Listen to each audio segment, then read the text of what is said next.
left, Jess on his right. Hey, hold up, don't start a fight. He's got you covered with all the sports.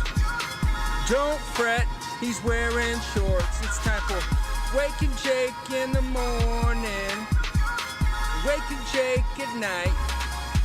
Jake sucks.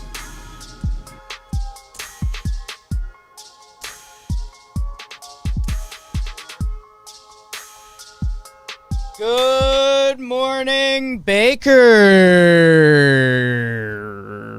Boom, boom, boom, boom, boom, boom, boom. And now, at guard from North Carolina. I don't know the cadence of that, but it's always a good watch. Michael Jordan. Chicago Bulls intro music. I think 94's right in the wheelhouse. It might be labeled as such. It at least continued through 98. Let me see. If you Chicago Bulls intro music, the first YouTube video. Oh, okay. Well, I got brought 97 NBA Finals Game 6. It's the first specific instance listed. The best YouTube video for that. And before you click over there, good morning, everyone. Welcome to Wake and Jake. Man, chat is popping. I like that already. It's because it was a big sports weekend, man. Big sports weekend. What's going on, everybody? We got Nicholas, Travis, Normal Dog, Evan, Fayal, Tom Ace, my guy, Chris. Evan, what's going on, everyone? Hope you had a good weekend. I saw the chat going before the show. Shout out to New Paltz, New York. Kind of went up there on a whim. I caught a little whim. No, we wanted to do a weekend getaway. We had JM Beach Week, which was delightful, but, we still got a lot of work done. There's a lot going on, a lot of late nights, drinks. Want to do a little getaway with the girl and the dog. Found an Airbnb in New Paltz, New York, which I had never really heard of. Gorgeous. There's like mountains. There's some of the best rock climbing in the world, which again, I did not partake in that. I meant to make a joke to my friend Tom about that. I forgot. I'll remember to do that later. But yeah, it's just very scenic, rural New York with some like mountains and hills. We did some hikes. It was very pretty. And the town is really cool. SUNY New Paltz is there. State University of New York, if you don't know what SUNY stands for. I didn't for a while. I was aware of the school there. Yeah. And I was under the impression that was the only thing there. So there's an argument for that. Well, not the scenery stuff. The scenic stuff is there, very pretty. And that's a play. SUNY New Paltz is a school there. I think it's a little hippy-dippy, and the town is a little hippy-dippy, which I like. I was going to say the one thing I know about SUNY New Paltz was that it's hippy-dippy is the accurate word. Yes, that's the label. And, despite my kind of frat house vibe, I guess that's kind of my target area. It was like a very miniature Asheville or Portland or other towns that you hear are cool. But yeah, it's cool. We plan on going back. So shout out to New Paltz. I think there's another town near there that the city kids are more into that basically it's the same vibes, but it's easier to get to. Let me see if I can. One of my friends texted me about it. Shout out to my friend Sammy. Beacon. I guess Beacon is kind of a known thing for the same exact reasons. I think there's another SUNY school over there. So, yeah, you get the college town energy. And, if you're on the streets at 11:15, you got to know there's going to be crowds of drunk 19-year-olds. So you got to dodge that a little bit. But, in a way, that's the town. That's on you, in a way. So had a really good time. If you ever find yourself in that area, stop by even for lunch or something. The main street is pretty cool. So we had a good time, relaxed, some noodle swimming in a pool content. We'll get that on social media. I gotta say, it seemed like Noodle had a good time.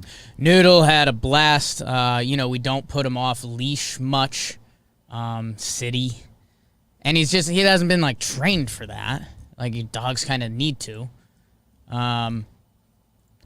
But, yeah, he was off leash a little bit. He went swimming a little bit, which he likes, and good content there. I'll post some stuff on the gram later. Maybe Twitter, too. They'll earn it.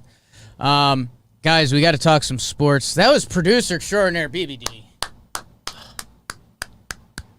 Last time we saw you was Yom Kippur. Yeah, it was Thursday.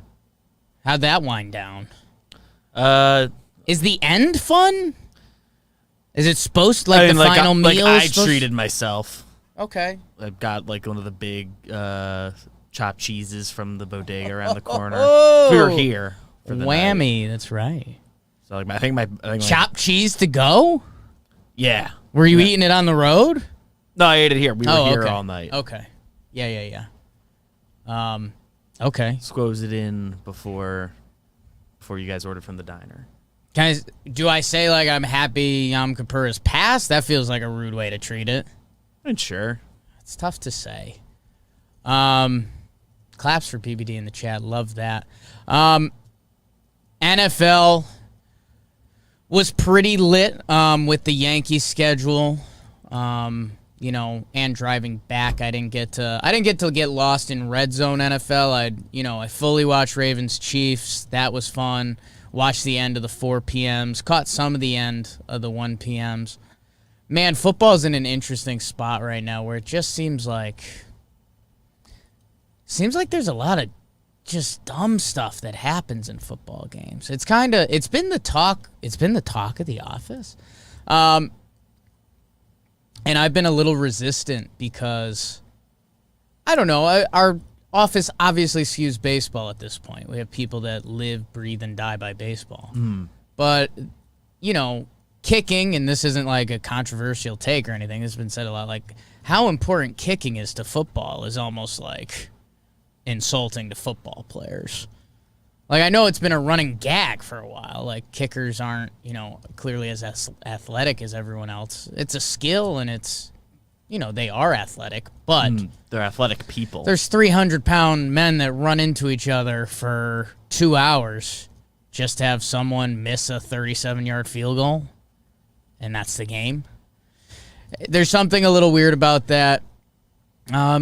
And just some of the decisions coaches make, like the Clyde Edwards-Helaire fumble yesterday when you have Patrick Mahomes and you're driving to win the game, which Andy Reid, he's now one of the most well-respected coaches in the game. And hey, shout out to BBD and Bobby Skinner, it's mostly Bobby. Who got yelled at for their love of the Carolina Panthers. They are 2-0. Shout out to my Broncos for 2-0.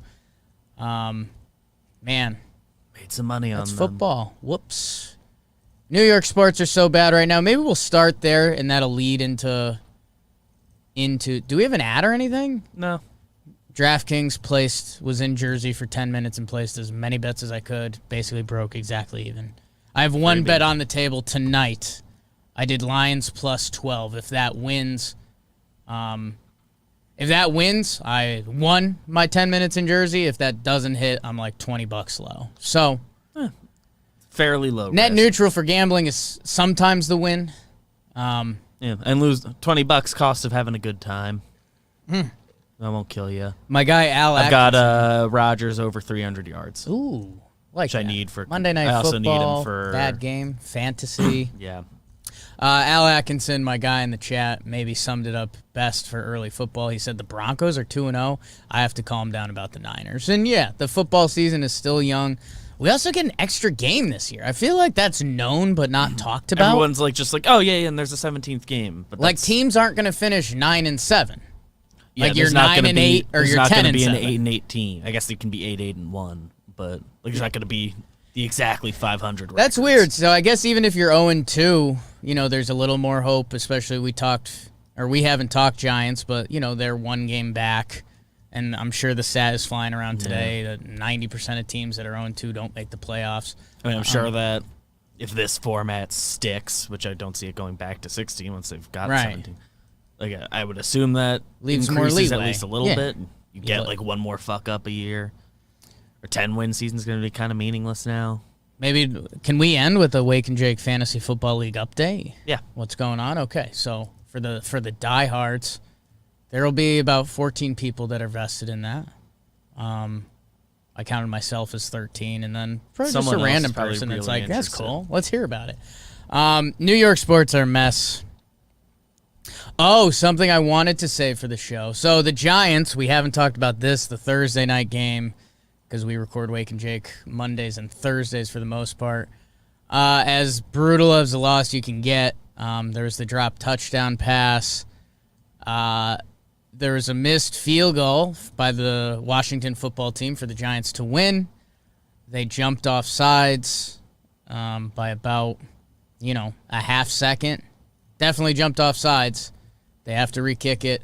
And Washington, literally the difference between winning and losing, which is just brutal. The Giants, oh my God. What was their, do you have the stat on their record in the opening weeks or in the first 2 weeks of the season? I know they've lost every week one since like 2013 or something. There's and some then crazy stats. I would assume that their first 2 weeks record, they're probably one and whatever the rest is. I think 1 year they got a win week 2, but they started 0-2 so many Yeah, years. like if you go so far, Like at least like every year since I went to college. you can Maybe stretch the 1 it. year they made the playoffs. We'll see if we can find the stat. You can stretch it back like so far, and I think both Super Bowl years they went. I believe 0-2. so. I know at least one of them they were 0-2. and it's just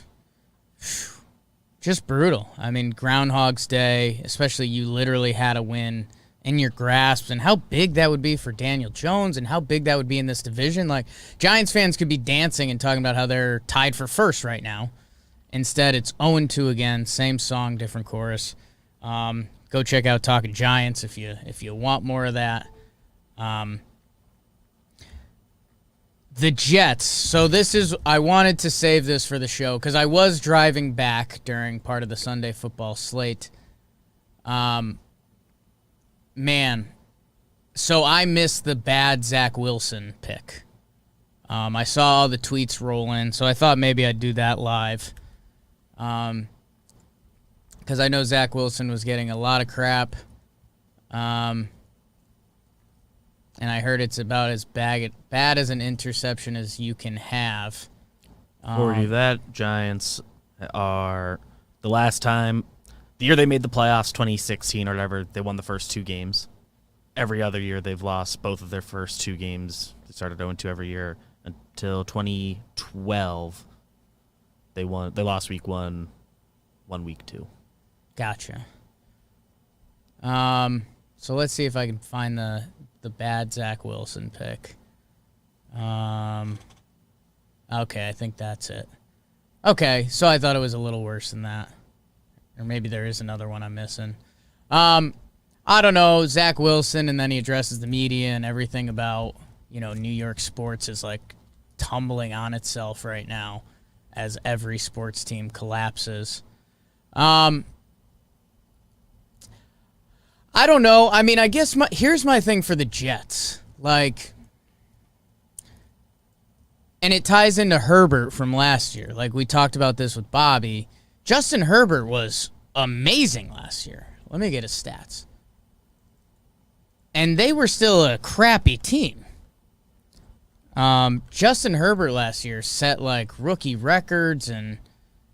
Okay, so I'm on his stat page now. Justin Herbert... Those are... Okay. I had his game-by-game stats. Justin Herbert went 6-9 last year, BBD. Nice.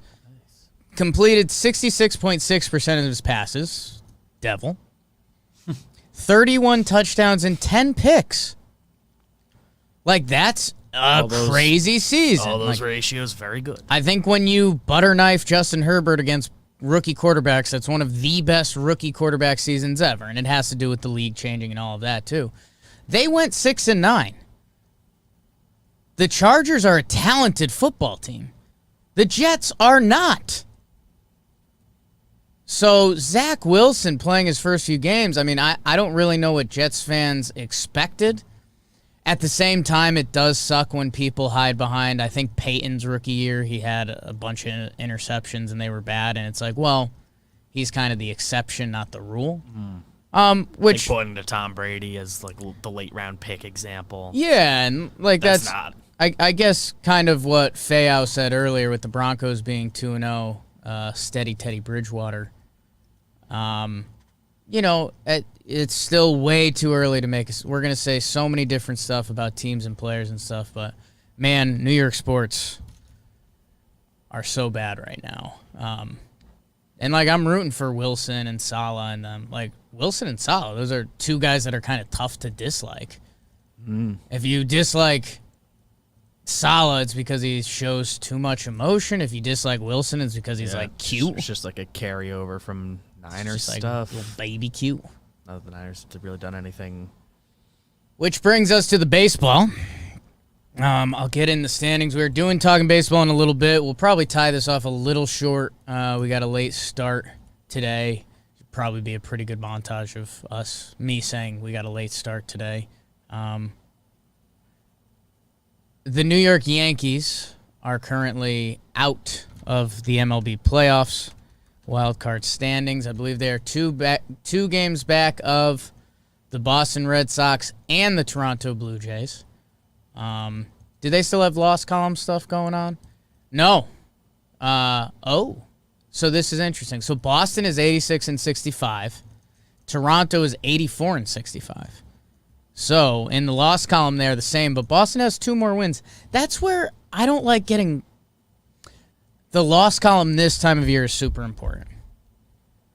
But Boston having 2 more wins in the bag. It's the same thing. It's just easier to think optimistically, you can go get 2 more wins. Right, especially if you're a good team this time of year, because that's the goal. But, Toronto's playing Tampa Bay. Tampa Bay could easily win 2 games against Toronto. Tampa Bay wins 2 games against a lot of teams. So that's where, Boston, they deserve a pat on the back. We've kind of crapped on Boston, and they are a game up on Toronto listed, at least from MLB.com wildcard standings. Man, the Yankees are up against it. Oakland is a half game back of the Yankees. The Yankees have 1 more win, same losses. We kind of ruled Oakland, or we didn't rule Oakland dead last episode. We said they were super close to death. Yeah, it was because Yankees, Red Sox, Blue Jays all play each other one more time, I think. Or maybe it's going to be hard to jump 2 of them. Yeah. Good for them. Oakland's won 5 in a row. And they were basically on the verge of death. So shout out to Oakland for getting back in the mix. The Yankees are playing such bad baseball, man. The defense is bad. The hitting, they can't hit at all. If you're not a Talking Yanks listener, if you're just here, the New York Yankees traditionally hit really well.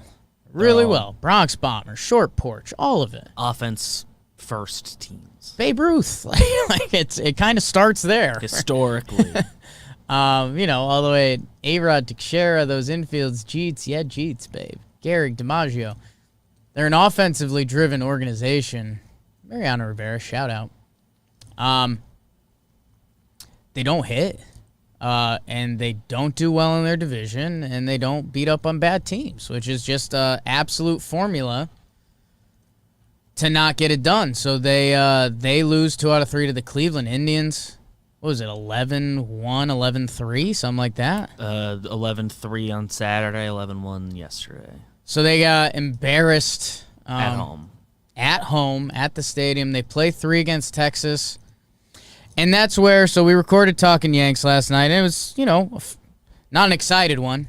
The season, the Yankees aren't in control of their own season. They are, because they play the Blue Jays and the Red Sox, which they play 3 at Texas versus Texas at home this week. And Texas is a different level of bad.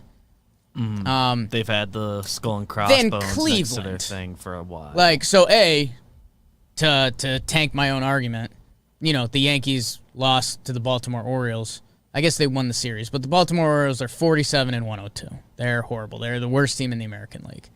One of the worst teams in baseball. They jump my D-backs? Yeah. Baltimore Orioles are the worst team in baseball. So, the Yankees didn't sweep, and that's where they get punished. Texas Rangers are the second worst team in the American League. So, if looking at AL standings, Orioles are their own tier, and then the Rangers are their own tier. Yeah. Yes. So, the Yankees have 3 against them, which It's kind of the same chart. Like, sweep to get us interested, 2 out of 3 to drag our bodies along. Anything less, like, just keep twisting the knife. We'll see what happens. It's not optimistic, but then the Yankees have an off day, and I think they have in Boston, and then they play the Blue Jays. So that's where this gets decided. Their final weekend of the season is against Tampa. Tampa should already be wrapped up. Yeah. That being said, Tampa, I think, would relish the opportunity to murder the Yeah, I mean, they're going to be in ready. And still everybody's going to throw an inning. Like all their good pitchers, you'll see them. Right. You're just going to see them for a shorter period of time, and all their pitchers are pretty good, and, it's almost a win for Tampa. Like, no one's going to get blown up on the mound, I don't think. Mm-hmm. If it is, it would be you get ahead and they let a pitcher die for the final 3 innings, but you got to get ahead against 5 random pitchers, basically. So the Yankees don't excel against guys they aren't very familiar with. They sure don't.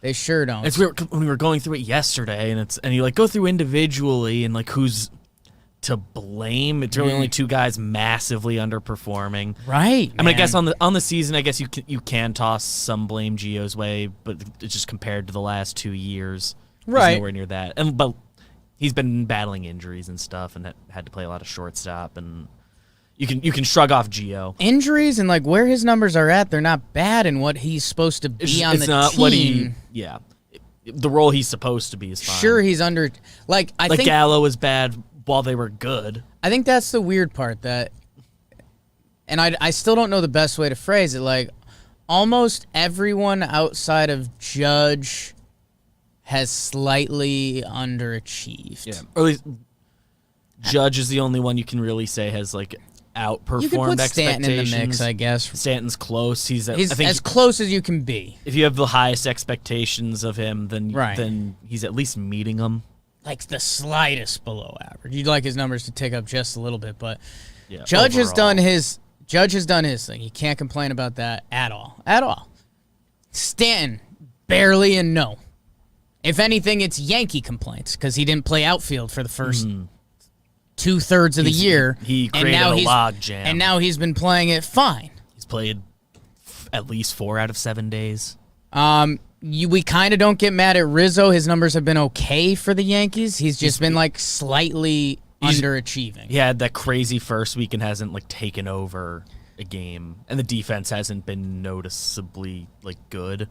I'm sure overall he's been fine, but just like with he has a platinum glove. This is just an example. He has a 764 OPS, which like for Anthony Rizzo, even what he was doing on the Cubs this year, which was slightly underachieving, is 792 OPS. He's just under that. Like, every Yankee is just slightly underachieving that. I think they as their want overall numbers. They want to play the blame game.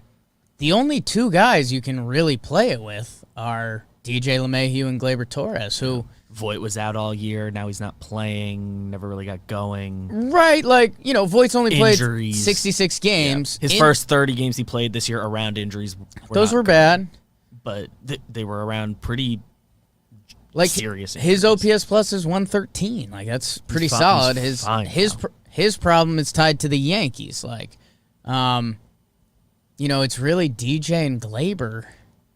And my opinions are out on that. I think they should. I'll just start phrasing it this way: they should play Velasquez or Wade at shortstop.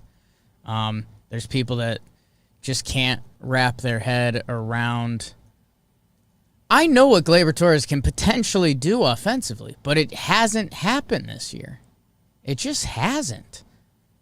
So for what he provides, even if he gets hot, the Yankees' offense is so bad that adding Wade or Velasquez, A, you're adding speed, B, you're adding defense, and C, you're adding defense to 2 other positions because you'd move Gio to third and you put DJ back at second. DJ is fine at third. He's not good. He's adequate. There's this. This is dumb. There's a secret to third base that I don't think enough people know. And I didn't figure this out until I was in Colorado and I got to watch Arenado, both. I got to watch Arenado live. The secret behind third baseman, shortstops have been known to have the strongest arm on the field. It's like if you can make the throw from the shortstop hole, that's like the hardest throw in baseball. That's kind of a consensus. third baseman can make that throw. Third basemen have incredible arms. Incredible. You see the Machado and Arenado highlights where they're scooping stuff and they're in foul ground and all that, and I think we get lost in them fielding it. The arm is what makes you special at third base. They don't have the range of the shortstop traditionally, but they have the arm. Yeah. And I think if you have the range and not the arm at short, you slide to second. That's not DJ LeMahieu's strength. I think that's part of why he is a second baseman. So again, these aren't shots fired at DJ LeMahieu. The guy has 3 gold gloves at second base. You're comfortable with him filling in at third any given day, but second base is his position. Becomes don't look at his 6'4", 220 frame. He's a 3-time gold glover at second base. That's what he does well. So with Gleyber at second, he's good there. He hasn't played there all year, so it's not like he's fine-tuned. He made one nice play. He's made bad plays. Made a play that essentially lost him the game the other day. Yeah, going back to other times we've seen him at second, he was fine. Where Wade or Velasquez is going to be better at shortstop than Gio Urshela. Gio Urshela is a great third baseman. He's an okay shortstop. He's filling in just fine, but better than what we've seen. But we know that hasn't been up to par. So I don't know. He doesn't have the range to be there. That's why he's at third. A lot of people take it really hot takey. I don't know, and I guess the other thing for me is hey, at a certain point you just got to try something different. And I don't know if the Yankees are going to do that for the rest of this year. They got a week and a half, right? And they've kind of made their own bed, and as is 140 games into the years when they finally moved Gleyber to second. Yeah. So that's kind of Yankees baseball right now. The pitching has been really good. Don't care about the double-digit runs given up over the weekend because there's defense tied into that. There's some bad pitchers tied into that. There's a lot of team quitting on itself a little bit almost. Yeah. Cole pitched into a lot of bad luck. He didn't look sharp. He didn't look sharp. He didn't look like Garrett Cole. Bad luck early, and when this team gets down right now, their offense is so bad that it's just so this is it. It's over. The Mets, they went on full death march. They won the Sunday Night Baseball last night, but I believe they lost 5 in a row leading up to that. If they weren't officially dead, they're officially dead. They're 73 and 77. I mean, it's looking like they're not going to finish 500. Never mind. They need a good run to finish 500. Right. They need one of their stronger runs this season to finish above 500 at this point. And I think they can help the Yankees. They play Boston. They're at Boston. So these New York sports teams will be tied together for a couple days because if the Mets could put together a series, that would really help the Yankees at this point. Man, if that Yankees-Boston series has a lot riding on it, holy cow. 2 very different seasons coming down to the same old shit, basically. Those would be intense. I don't even know, Boston fans are scared of this team right now because they... And the last time they faced them, the Yankees came in down and knocked them out of the playoff picture for the time being? When Boston came to the Yankee Stadium, last time they played. Last time the Yankees went to Boston, it was their 3 out of 4 losses that they should have won all 4 games. The one game they won, they shouldn't have. How about this? Let's be rooting for Boston and the Yankees to be as close as they can for their weekend series. Friday, Saturday, Sunday. Man. Because, that Boston team, they won over their fan base. They got Boston. I think Boston was nervous a little bit. Stuff and this team they aren't all in. They didn't blow the budget on free agency. They still are feeling the effects of trading Mookie. You can be honest about that. But their team was fun, and they were winning, and then Boston bought in. They had a big lead. Boston bought in on this team for this year. And then they kind of flunked the dunk for a little bit. Tampa flew past them. The Yankees flew past them. Toronto caught up to them. Boston is now, they're nervous. Their team wasn't supposed to do this year, so they still have that excitement. Big picture, they came probably a year early. But, Boston fans did start writing some checks that they might not be able to cash with a bad 10 games or however many games we have left.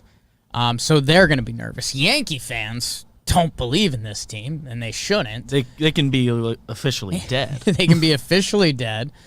Both teams kind of. Like if there was a sweep either way. Yeah. So let's get them close for this weekend so they can mean something. If they're at the gap they're at right now, Yankees are down a game and a half. A Yankees sweep doesn't murder Boston, but I think they play the Orioles still after that. Right. Who every other team in the division takes care of that. Right. I think the Yankees, I believe the stat going around, the Yankees have 8 losses to the Orioles this year, and the rest of the division has 10 combined. So, yeah. So, and hey, shout out to Boston. They've won 5 straight. I gave Oakland love for that. Boston won 5 straight to get themselves right now. Boston would have the home wild card game. That's important. Fenway Park. That's a different place, man. Getting to play that game at home, sleep in your own bed, like. We're big assuming difference. It would still be Sale. That's got to be a fun Boston conversation because I think Evaldi's been really good. Yeah, I wonder who's lined. Do you have Sale ready to go out of the bullpen? He did that in the playoffs. Is Sale like? He's got to be like stretched out at this point. Sale Like he gives a normal start now, right? I haven't looked at his game logs. I haven't looked at that either.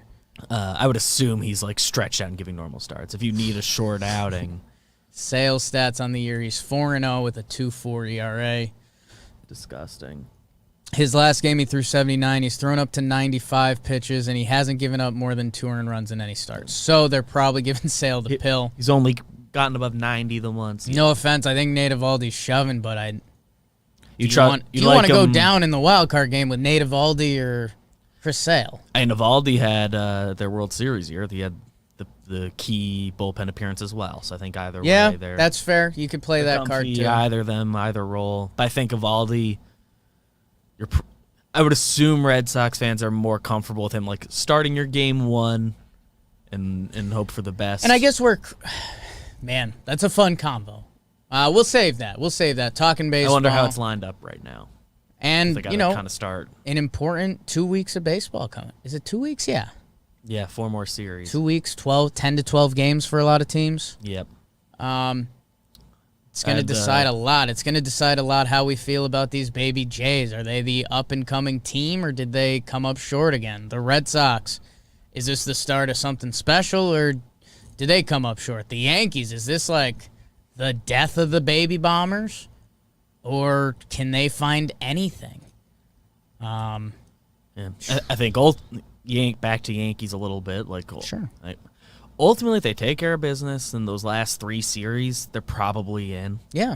But you don't really trust them. And you would have loved in this stretch, Orioles, Cleveland, Texas, you would have loved 7-2, I think is what we all would have asked for in that period. They already can't. Already the best they can do is 6-3. You would have liked to have the leg up coming into it. Yeah. You'd have liked to be able to lose this series and still go. Right. And still go 6-3. They have to sweep to get there now. And even before that, like the Mets are a very talented roster, but they should have won 2 games. Yeah. Sale, I might have to talk to my Sox friends. His last start against the Orioles, 5 innings pitched, only 2 hits. He only had 1 strikeout.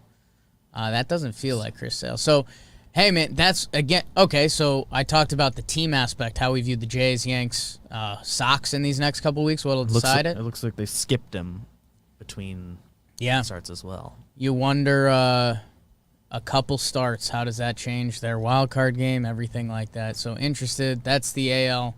In the NL, the bird is the word still. The St. Louis Cardinals, they are winners of 8 straight, 9-1 in their last 10. They are 3 games up on the Cincinnati Reds for the 2nd wild card spot. That's a big number. That's a big number with 10, 12 games to play. It's daunting. 3.5 on Philly, 3.5 on San Diego. What a collapse over there.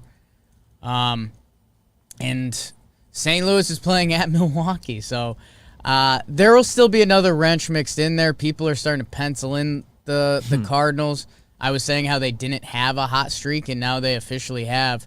And I did say it on Talking Baseball a couple times. I said it for St. Louis. I said it for the Mets. Win 9 out of 10 games, and we'll talk about you.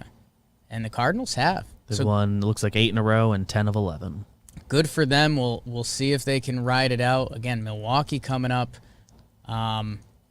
They're Milwaukee, Chicago, Milwaukee, Chicago the rest of the way. And NL, we should give the NL a little more love because, I mean, the Dodgers are a game back of the Giants now. That's crazy.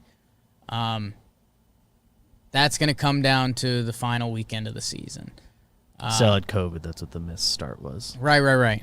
I do recall that now.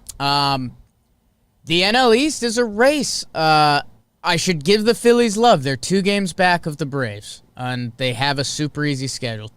3 with the Orioles, 4 with the Pirates. Like, Phillies. It's go time. I've been kind of rude to the Phillies just because I believe in franchises and the longest playoff drought in the NL. I'm just not going to believe it till I see it. Last night is a perfect example. I think they could have brought it to a game, and now they're 2 games back again, which I think that's just enough buffer for the Braves. We'll see. Who do the Braves have? Braves have 4 versus the Diamondbacks.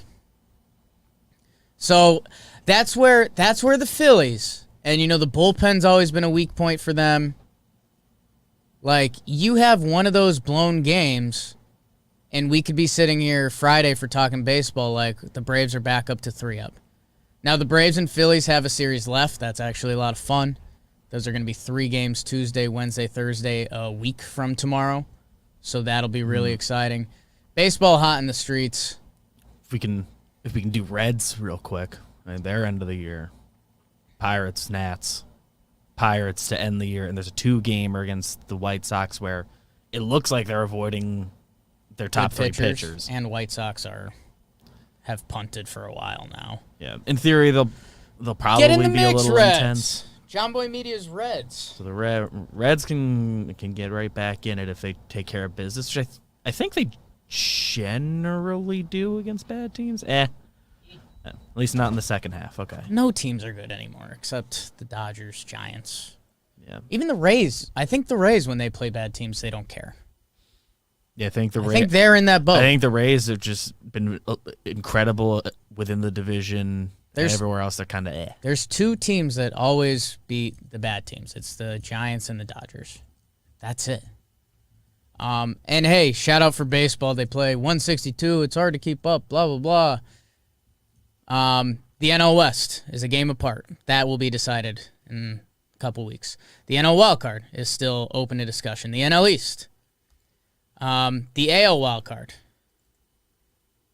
So there's 4,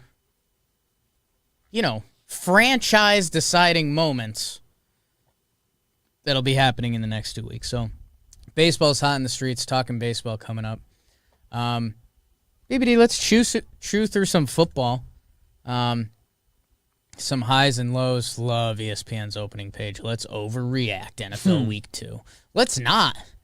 Let's react. We mentioned about the Giants. They played the Washington football team. That was Thursday night's game. Jesus. That was so bad. Sorry you had to live that with us, BBD. NFC East. Get ready for 9-8. This was the story coming in. It'll be story going out. Although I do like the Cowboys. We'll talk about that. My Broncos are 2-0. They beat the Jaguars. Teddy Bridgewater, 26 for 34, 328, 2 tutties. Cortland Sutton had a big game. He had a bad first game. Had me a little nervous. Good for him. Broncos are 2-0 next week. Broncos have the Jets? Yeah, looks like it. Jets, Ravens, Steelers, Raiders. So, yeah, one of my favorite things about football, and they're going to have to adjust this because you used to be able to divide it up into 4-game stretches. Now one of those will be 5. But, yeah, the Broncos beat the Jets next week. You're 3-0, feeling good. And then the schedule will get tougher. Jaguars, Trevor Lawrence looks like a rookie quarterback. And Urban Meyer, this kind of gets overlooked. I know Urban Meyer is exciting and he's got a huge coaching resume, but none of it at the NFL. And you have a rookie quarterback. Kind of feels like you would have liked to get him a year with an NFL head coach.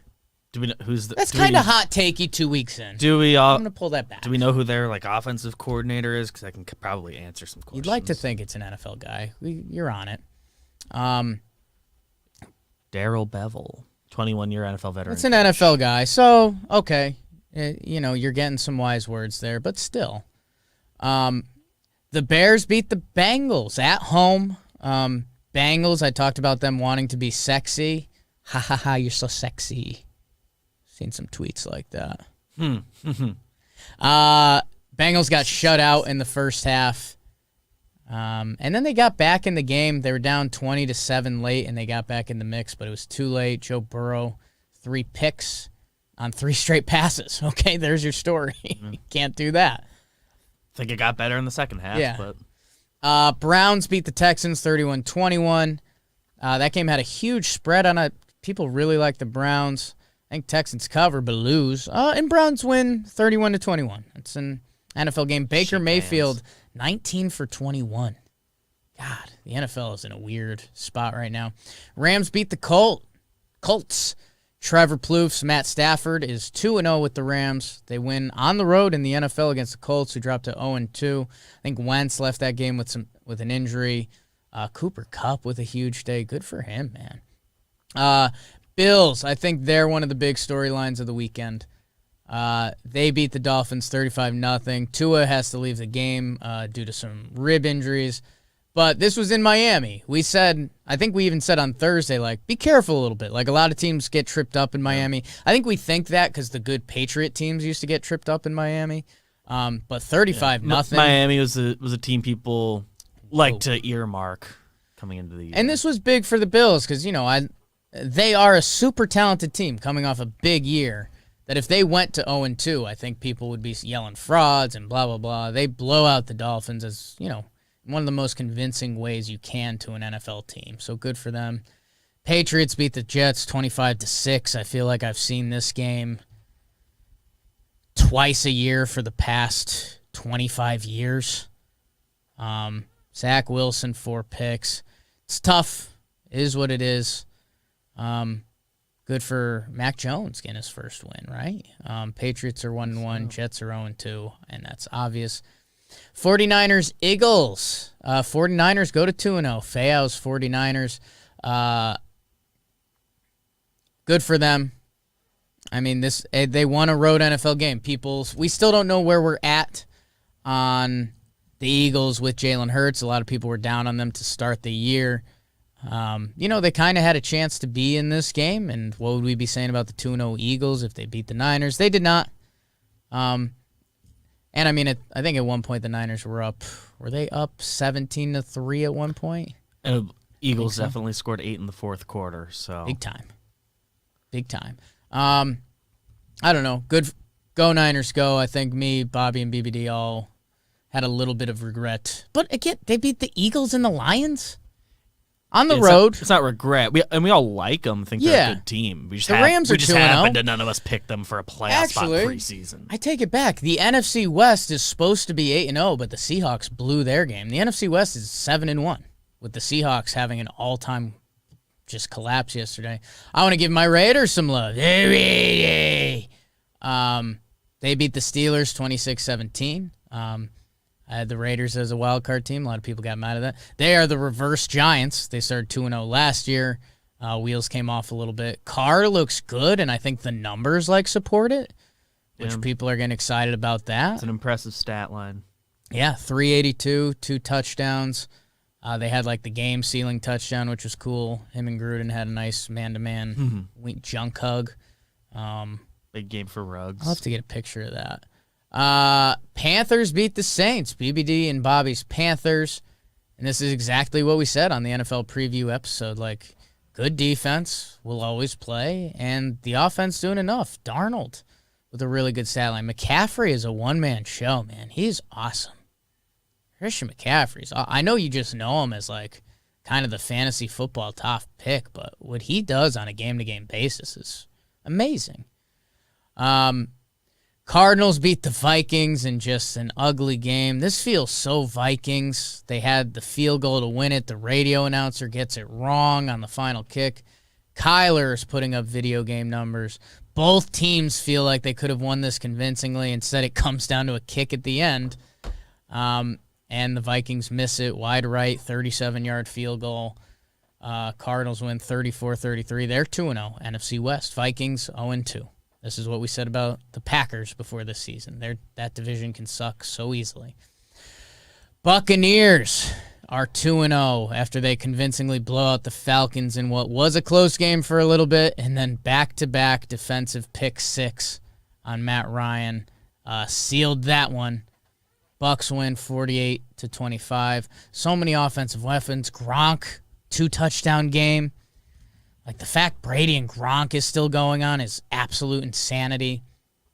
Cowboys win a huge road game, 20-17.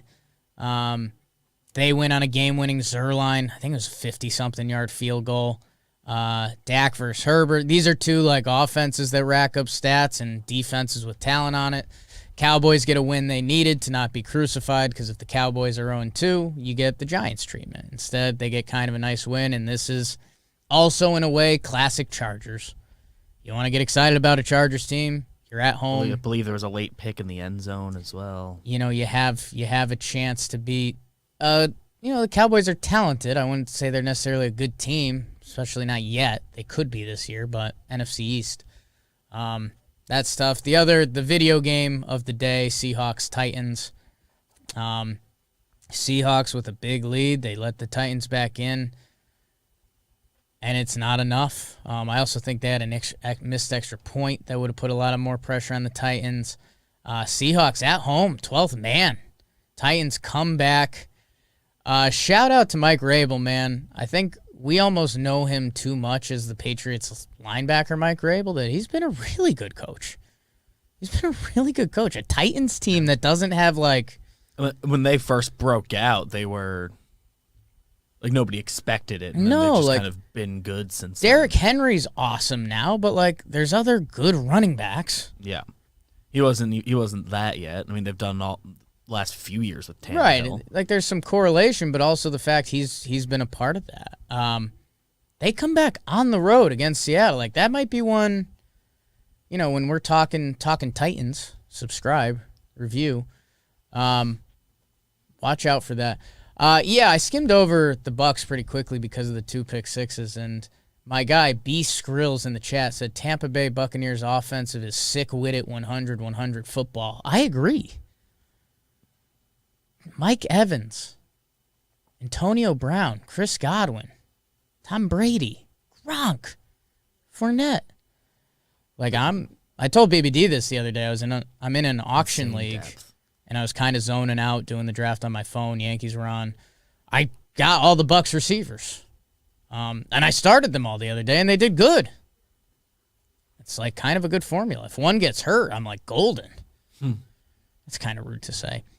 And maybe the story that I probably should have mentioned more of at the start.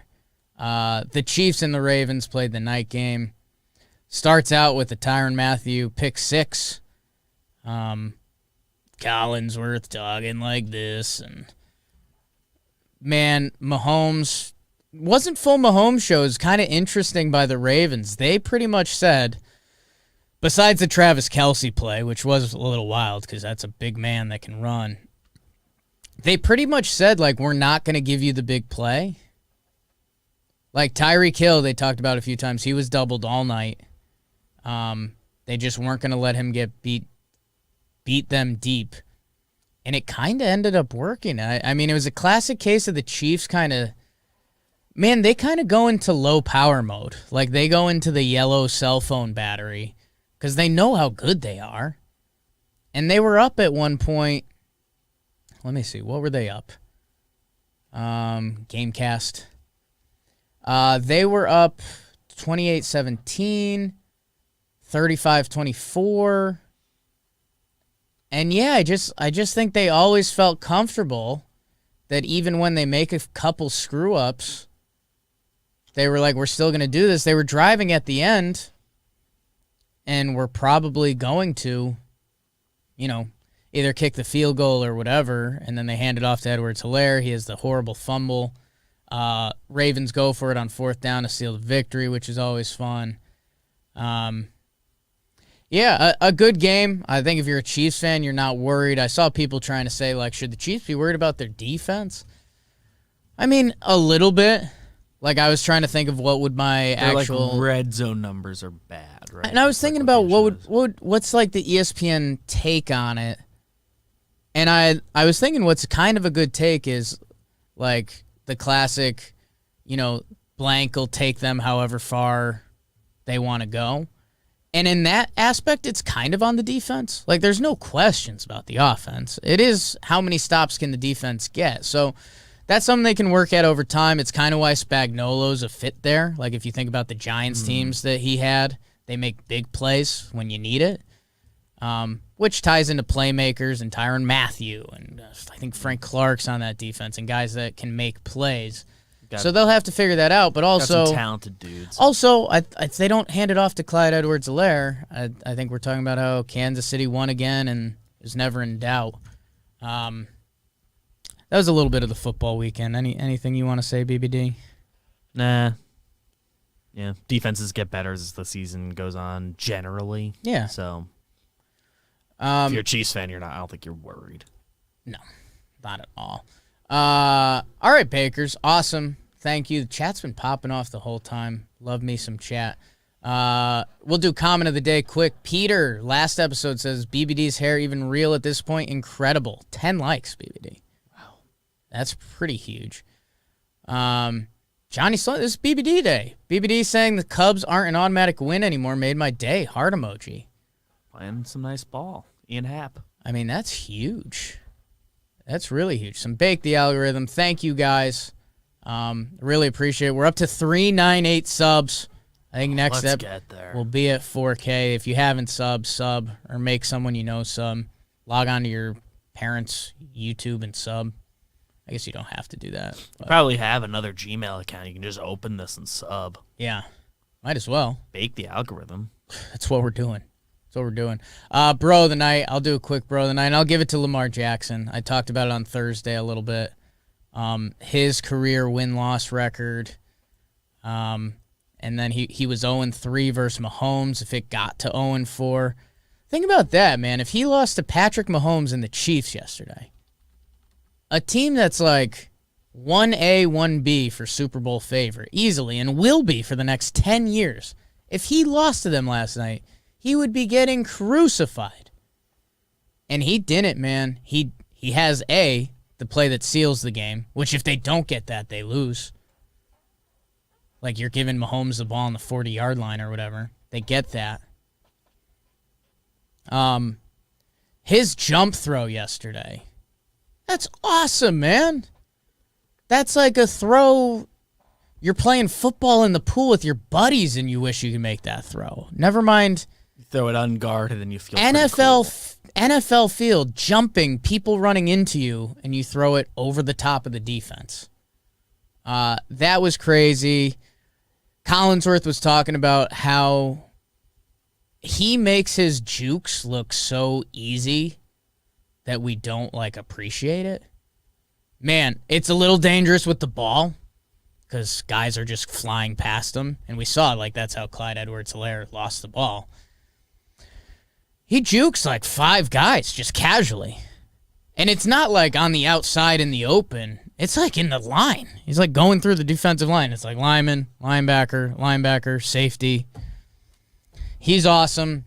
I think his record now is let's see, quick math pod. He was 30-5, but he was 0-3 to Mahomes, so that would be 30-8.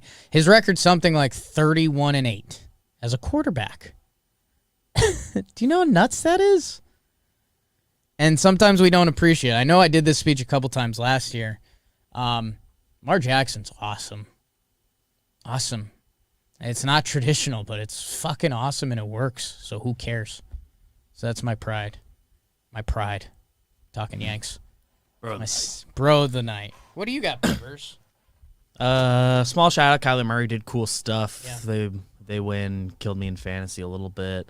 But my bro of the night, going back to baseball, and this tweet just came out almost 2 hours ago now.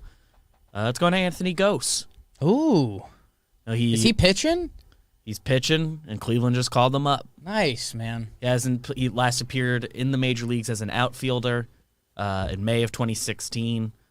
He started over pitching, I think he was on the Olympic team. Yeah, 31 years old now, finally in the show as a pitcher. That's pretty cool. I always have these moments where, love baseball, spend my life consuming and, talking about baseball at this point. I think Anthony Ghost likes baseball more than me. To go back at it, to try to be an outfielder and make it as a pitcher, what's the success rate on that? And he did it. That's pretty cool. Shout out to him. We kind of got to wrap it up. We got a late start. We got Talking Baseball coming soon. And we got to do the other thing. And the other thing with the thing. Speaking of, John Boy Media, everything, Chris Rose rotation. Who is it? Do you know? Mancini. Trey really Mancini. Good. I'm excited for 60, that. 70% of the way through. Really fun. Awesome. J&J TV, I think GeoGuessr is back. People love that. If you have no idea what that is, it's worth a watch. Pinstripe Strong, more Yankee tears, talking Nets. Heath in the chat all day. How about them Cowboys? Talking baseball coming up, talking Yanks, more tears, the breakdowns, Ansplain, Farm to Fame coming out this week. Last week was Tyler Stevenson. Check out everything, guys. You guys are the best. We appreciate you. We'll see you guys Thursday, I think. Normal schedule. Yeah. We'll see. We'll talk.